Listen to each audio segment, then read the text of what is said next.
former medic charged with the deaths of a pastor and his wife have been found guilty. Terry Elmore was convicted of intoxication manslaughter for the November 2011 crash that killed the Reverend Jackson Boyette and his wife Barbara in a head-on collision near the Wyandotte Hill. But now the same jury must decide how much justice is enough. KXAN's Chris Sadeghi has more.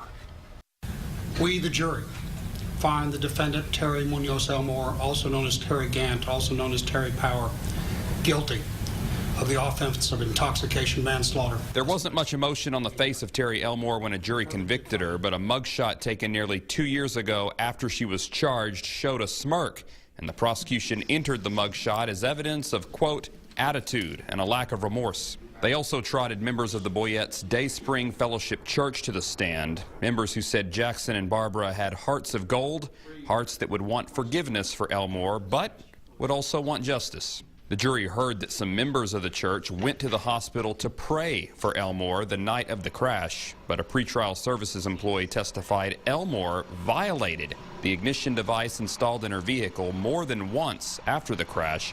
She was cuffed and taken into custody after the verdict. Now it's up to the jury to determine how long she'll stay there.